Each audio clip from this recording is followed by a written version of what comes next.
I knew it was going to damage the truck too because it was big. I'm collecting everything I can about the infamous Dogman. I'm going to be sharing eyewitness testimony with you, historical accounts, reviewing photos and videos with the intention of discovering real evidence for a creature that many reports from all over the world claim looks something like this.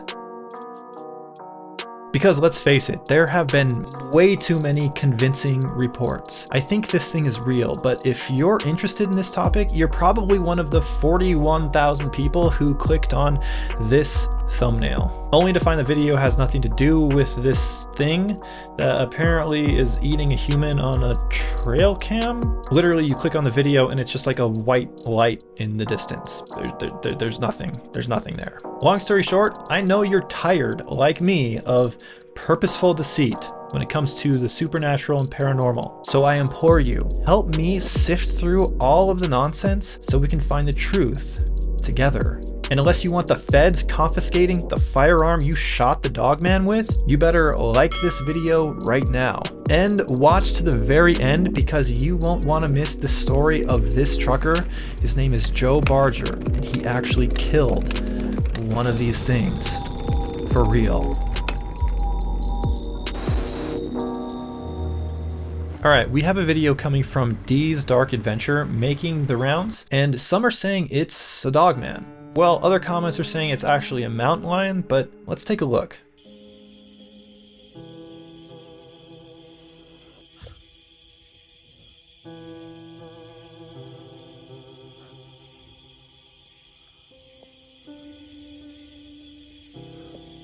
Okay, so that's an interesting video. So the first thing I want to find out is if this thing is a mask or a prop of some kind. So I'm going to brighten this up a little bit. To me, this doesn't look like a mask because I think there is some movement in the eyes and eyebrows. It's hard to see, but I just don't think this is a mask. It looks like flesh to me.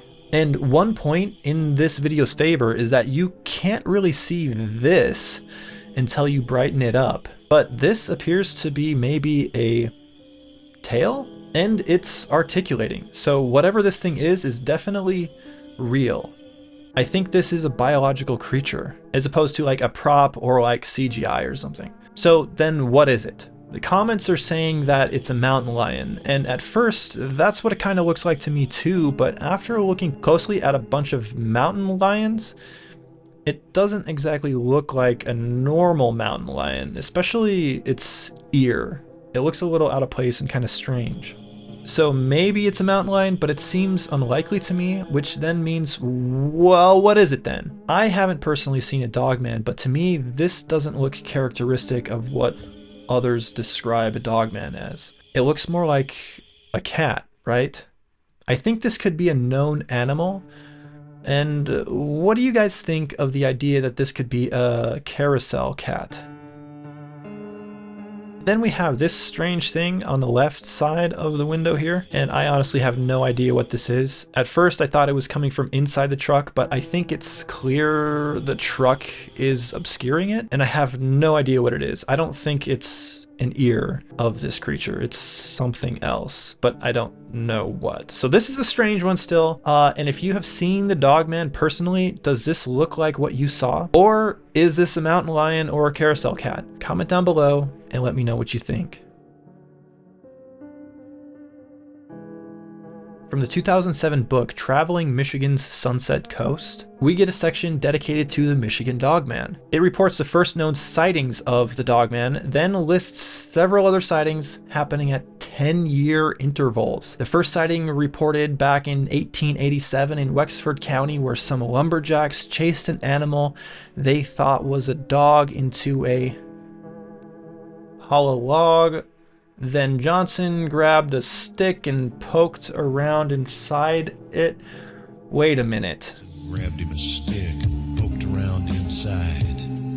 This appears to be a verbatim retelling of Steve Cook's song Legend, passed off as real accounts.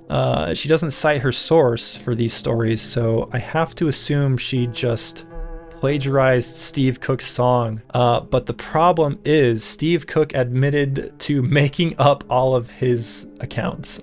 He made up every story in his song. It's like she cheated off of someone who failed the test. So if you ever come across this book, at a minimum, the section on the Dogman aren't real accounts. Cite your sources, people.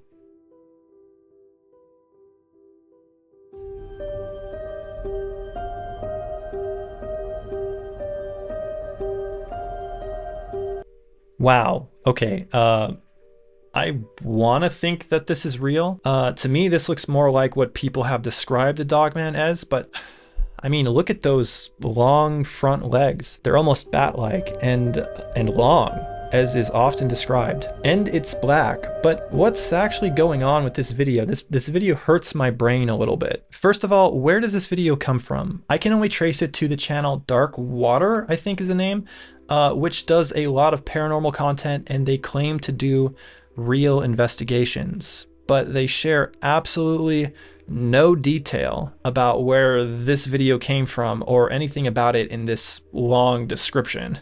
The description is filled with generalities about their channel at large and nothing about this specific video, which is, to say the least, frustrating. Also, why is this video so short?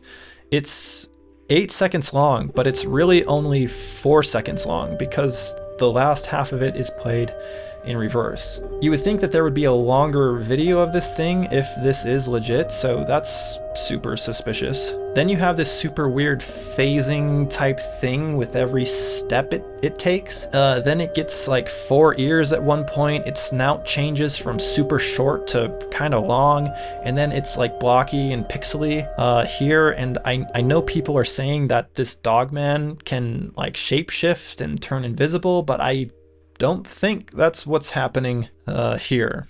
This is almost certainly some sort of voodoo video magic editing. I don't know if it's AI or CGI. All I know is unless the Dogman has the power to instantly turn green grass brown, and not just by like peeing on it, I'm calling this one out. And that means I'm specifically calling you out, Dark Waters. Why would you post this without any information about it? Did somebody send it to you? Or just come on, level with me. Did you make this video? Comment down below if you think this is legit or not, or if you think my perspective on this is legitimate. From Linda Godfrey's book, we get the following account. The Manistee National Forest, just a few miles west of Reed City, Michigan, our hotspot for Dogman sightings, along with the Pierre Marquette State Forest, boasts nearly 1 million acres of wild forest land. These are deep, dark woods and are littered with strange creature sightings. The Ojibwe Native Americans' word Manistee means the spirit of the forest, and this forest has its own unique spirit, and anyone driving the backwoods roads late at night will tell you just that. In fact, in 1988, Daniel Ryzensky was out driving these roads with the sole purpose of finding what Steve Cook had immortalized in his song legend. Grabbed him a stick, poked around inside. He, along with his friend Tony, were cruising the back roads, blasting "The Dead Can Dance." What?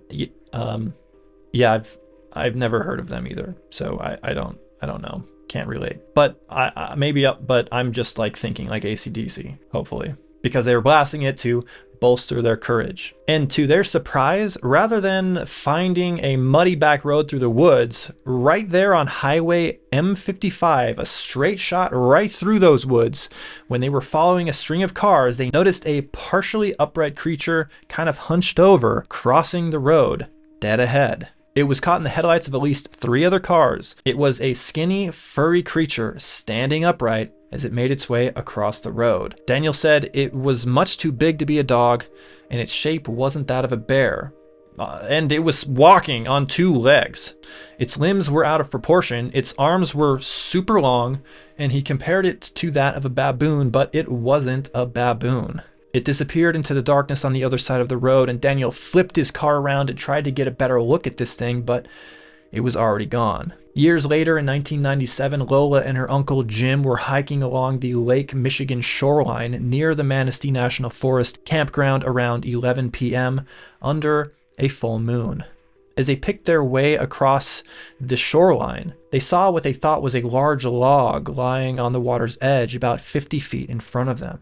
And to their surprise, suddenly, this log jumped up out of the water, standing about 6 feet tall and on 2 legs, and it bolted into the woods. Both of them were terrified and didn't know what to think about what they just saw. Neither one were armed, and they were confronted by, at the minimum, a wild animal, but it could have been the Dogman. And when they made it back to camp and related their sighting to their family informed them that they had, in fact, actually seen the Dogman. Neither one of them had heard of this creature prior to this event. Now, both of these encounters were brief, and skeptics will quickly point out that they are probably just misidentifying other animals. But their claims aren't isolated. So many people every single year see something very similar to this, and their stories are almost always consistent. But some of them are a little bit more exceptional. In fact, this trucker right here, he killed one. And he was haunted, not just by its ghost, but by the FBI.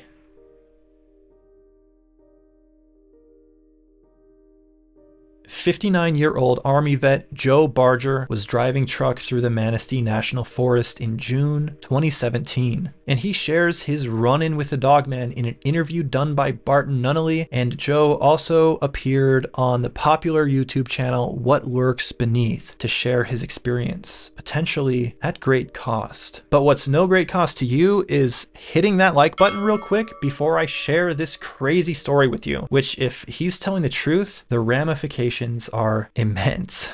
Joe was hauling 43,000 pounds of paper from a mill in northern Michigan, and he had to drive through the Manistee Forest. Before getting too far into the forest though, Joe had to stop to fix an air leak, and it wasn't too bad, and so he could just get out and do it himself. And although it was still daylight, evening was approaching, and he had an unsettling feeling suddenly wash over him as he exited his truck. Well, he was on his back, pulling himself under the trailer and trying to fix this air leak. He heard shuffling in the distance, and out of the corner of his eye, he saw shadows moving in the nearby tree line just off the road. He quickly fixed the air leak, and being pretty uncomfortable, he scrambled back into the cab of his truck. He knew he was in bear territory, and so, not wanting to deal with that, he drove off as fast as he could. His fix held, and he was on his way through the forest. But within moments of taking off, he looked in his rearview mirror, and he saw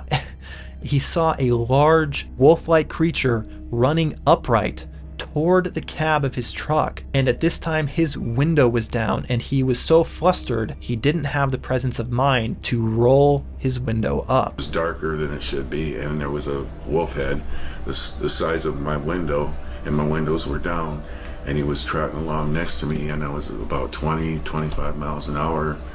Joe was laying on the gas to try to get away from this thing, but this thing kept up with him, and he was making ground. The creature got closer, and he said that this thing was like galloping alongside of his truck. But what's even crazier is that he said that this thing was stooping down to peer into his window. Now, he's in the cab of his truck. He's about 9 feet off of the ground, so if this thing was standing upright, it was about 10 feet tall. It was right next to Joe, running steadily, and its claws started to scratch at his window and get into his truck a little bit. Joe described this thing as having jet black fur, black claws, and human-like hands, black skin, and pointed ears. The only thing that wasn't jet black were its yellow eyes and its white fangs that for a moment were snarling angrily just inches away from his truck. Maybe the middle of where his ears were, until it went back to his shoulders, it was as thick,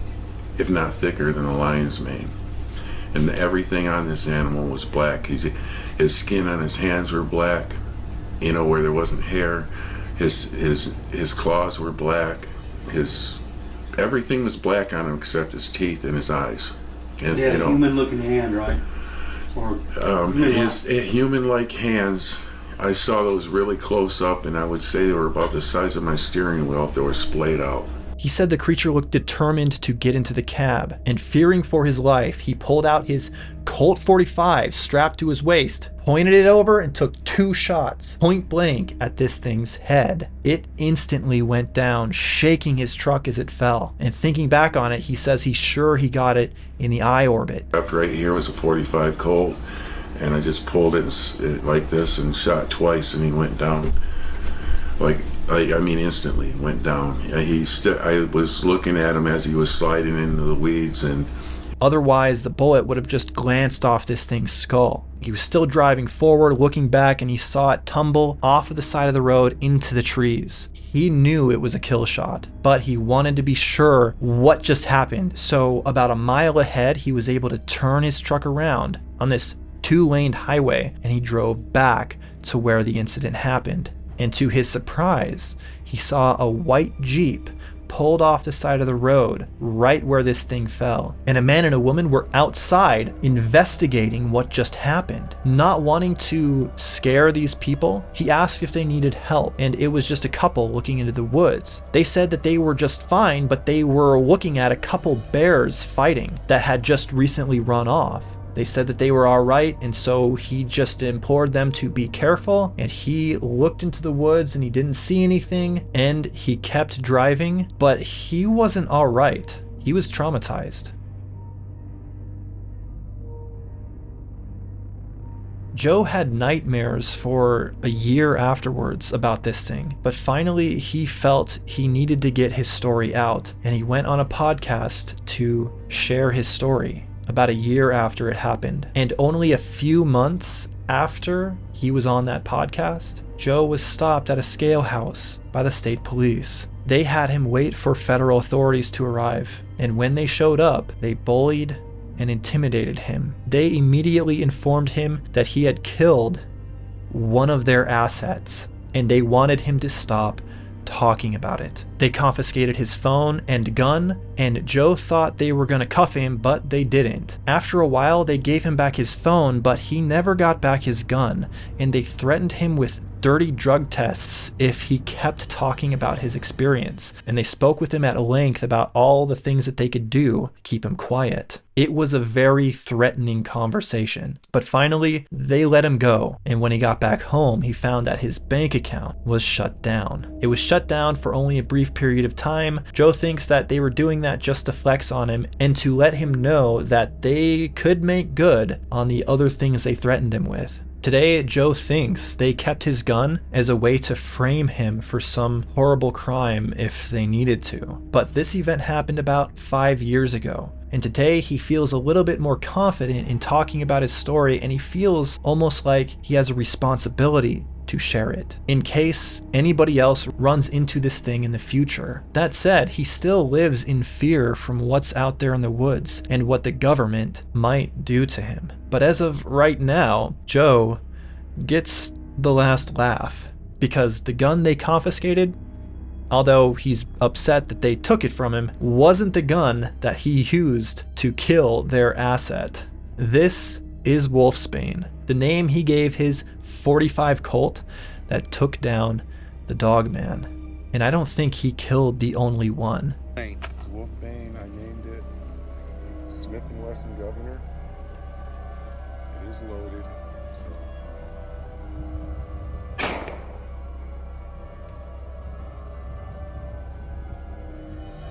That's some pretty nice shooting, buddy. Yeah, thank you.